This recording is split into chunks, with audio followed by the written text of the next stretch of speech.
Jadi kula suwun seperti keinginannya Rasulullah sallallahu alaihi wasallam. Terus niki terakhir anna Rasulullah sallallahu alaihi wasallam kana la yanamu hatta yaqra alif lam mim tanzil wa tabarakalladzi biyadil mulku wa qala las antawuf yufaddilani kulla suratin fil Qur'an bisab'ina hasanatan. Jadi di antara kelebihannya surat Tabarok adalah mengungguli umumnya surat dengan kelas 70 kali derajat. Jadi keunggulannya surat Tabarok itu bisab'ina darajah di bawah surat-surat yang lain. Sudah, ini surat Tabarok agak panjang. Tapi alhamdulillah dari semua itu surat Tabarok itu kalah bi qul huwallahu ahad. Jadi ini nikmat terbesar kita. Karena enggak perlu Tabarok, saiki porsi ini diturunkan jadi apa? Kulhu. Makanya banyak tarawih main apa? Kulhu. Itu bukan cari cepet, itu dalile musalsal ila Rasulillah sallallahu alaihi wasallam. Jadi ada sahabat itu kalau ngimami main kulhu. Di Indonesia masih mendingan kulhunya rakaat kedua ya. Itu enggak sahabat ini rakaat pertama ya kulhu, kedua ya kulhu. Masih mendingan di Indonesia dipakai selingan rakaat kedua. Singkat cerita sahabat yang makmum ini lama-lama mangkel, matur ya Rasulullah. Ini orang yang kau pasrai jadi imam itu sering main kulhu. Akhirnya Nabi memanggil, ya fulan, kenapa kamu suka baca kulhu? Li'annaha sifatur rahman, karena dalam surat kulhu itu semuanya menerangkan sifatnya Allah Ta'ala. Maka saya suka itu. Nabi saat itu juga dapat wahyu, ya Muhammad kasih tahu orang itu, inni uhibbu, saya suka dia karena dia suka kulhu. Nah, itu aja hafalkan itu. Jadi itu riwayat yang lebih menggembirakan itu. Jadi tidak usah Tabarok, cukup apa? Dan itu lebih mutawatir. Makanya kalau legenda dunia kiai itu kan ini ada cucunya Sayyidina Ali. Tuh, siapa yang bisa khatam Quran sekian menit? Yang menang Sayyidina Ali ya, karena baca kulhu sampai 3 kali. Yang dianggap takdilul Quran, sudah sama dengan baca Quran. Jadi ini ijazah terakhir, ini jadi porsinya tambah turun. Saya itu suka. Saya itu punya banyak penggemar lah di Jogja, di Jakarta.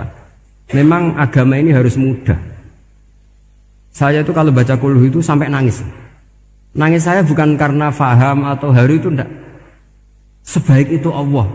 Masa gara-gara hafal kulhu, main kulhu dicintainya? Ya karena memang Allah itu benar-benar zat yang baik. Makanya saya punya teman itu kurang ajarnya Masya Allah. Kalau tes ditanya rukun Islam berapa, nawaqidul wudhu berapa, muftitatus sholat berapa, semuanya dijawab la ilaha illallah. Terakhir ditulis kafir Pak, sama nanya nyalano iki. Nyalano la ilaha illallah kafir apa enggak? Gurunya bingung kan akhir. Di ek iku la ilaha illallah kok di ek.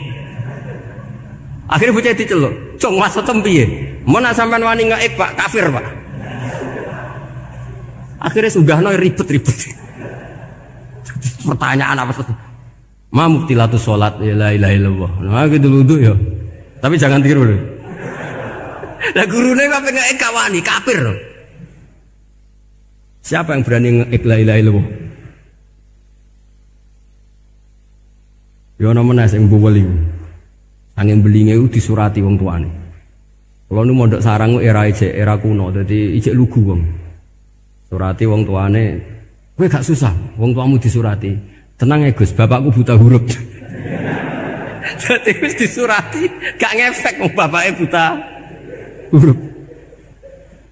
Nah, di Islam, saya ulang lagi di Islam. Dengan tanda kutip kesalahan-kesalahan kecil gini ku zaman Nabi, sahabatnya Nabi, iku kabeh udah diberkah. Makanya enggak ada ilmu sebarokah kayak zaman Nabi. Wong goblok wae dadi berkah. Sampai Nabi ngendikan aksaru ahlil jannah al-bulu, akeh-akeh penduduk swarga iku wong goblok. Mergo wong goblok iku piye? Apa dimangkeli iku ya gaweane pangeran. Nabi itu pernah disomasi wong goblok. Itu ya piye? Nabi kan cerita kiamat tuh gini. Yang kemarin enggak jadi itu. Kiamat di Indonesia kan berapa kali ya? 999 terus 2000 berapa? 12 terus Jumat apa kan sering mau ada kiamat. Saya sering ditanya tamu, Gus, ngenteni kiamat teng pundi? Entah ini ngene barang aku aneh-aneh. Ngkarwan layak alamuha illahu bokas bakas. Nak misalnya tenan piye Gus? Ya tenan sing entek kowe sik, anak aku gak. Wah sesuk tak ngenteni kiamat ora sida kiamat. Aneh-aneh. Saya ulang lagi. Ketika Nabi cerita dasarnya kiamat itu sahabat itu enggak mikir. Padahal mereka orang-orang pinter. Si mikir wong desa, Mas. Ya Rasulullah mata sa'ah. Engkau itu cerita kiamat terus tapi enggak jelas tanggalnya. Lalu itu kapan? Wah paket sahabat, pinter juga. Kalau cerita itu ada tanggalnya dong. Ini kan cerita terus tapi nggak jelas tanggalnya. Apa diamuk wong desa? Ora diamuk mangkelno. Nabi meneruskan tentang ahwalil kiamah, masih nerangkan ahwalil kiamah. Dibaleni lagi. Ya Rasulullah mata sa'ah. Lalu kiamat itu kapan? Ini kalau ijazai jadi bodoh tapi untuk ridhanya Allah Ta'ala pun. Kalau lah kadang jadi pinter gue nyesal. Ribet.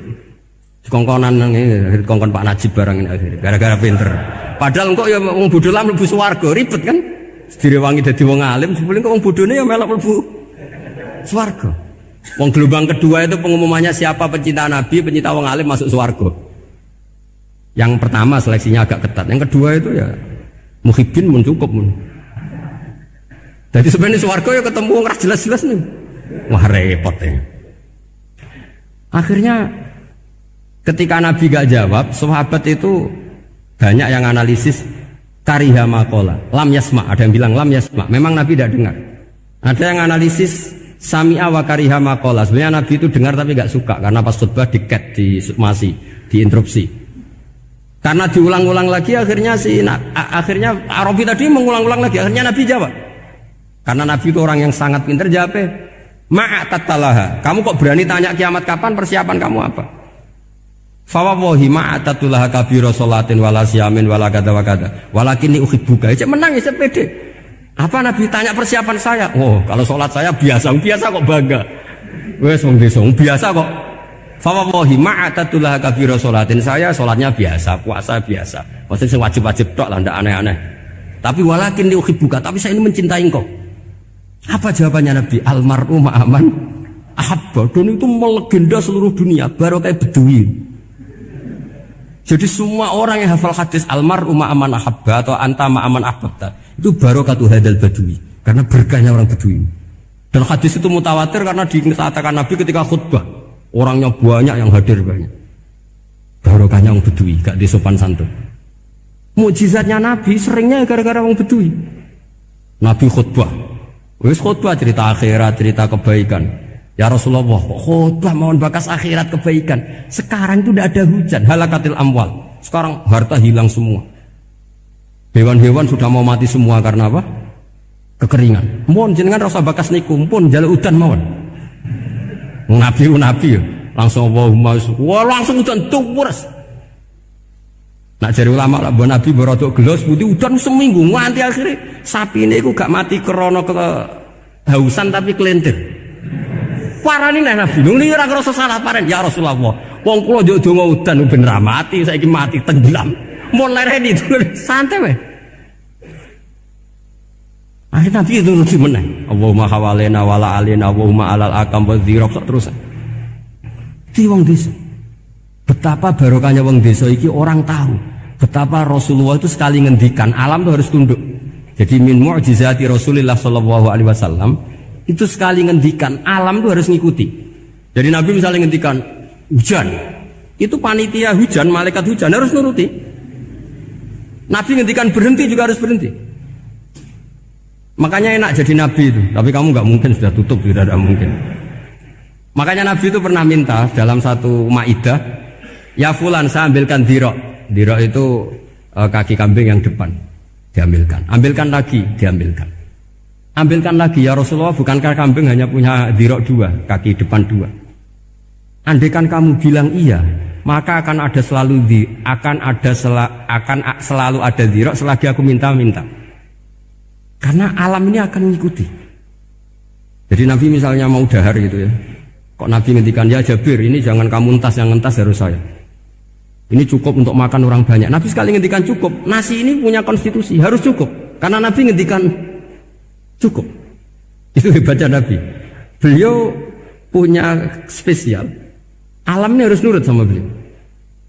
Makanya disebut wadhabu wal ghazala yasadani laka birrisalah. Semuanya itu harus tunduk. Nah, akhirnya syafaat-syafaatnya Nabi itu gara-gara wong desa-desa. Saya itu pengagum wong Buddha ya, termasuk hadisul Arabi tadi. Ada orang desa tanya, "Ya Rasulullah, nanti kalau saya mati itu yang ngisap siapa ya?" Allah ya. Wah, bagus lah. Terus mulai. Barang mulai abe guyu-guyu. Nabi piye karepe? Dipanggil lagi. "Ya Arabi, kenapa kamu tertawa-tawa terus pulang?" "Ya baguslah kalau yang ngisap Allah. Selama ini hubungan sama Allah saya baik-baik saja." Tapi Nabi muji faqhu hadzal Arabi. Wis pinter kowe cong. Terus pernah lagi ada orang Bedui tanya, "Hal yadhakur rabbu ya Rasulullah? Apakah Tuhan itu pernah senyum? Pernah tertawa?" "Naam," kata Nabi. Ya pernah. Lan na'dima min rabbin yadhaku khairan. Kalau Tuhan pernah senyum, pernah tertawa, wah orang kalau pernah tertawa itu pasti baik. Ya baguslah, enggak apa-apa. Jadi makanya ini unik ya. Islam itu agama yang unik.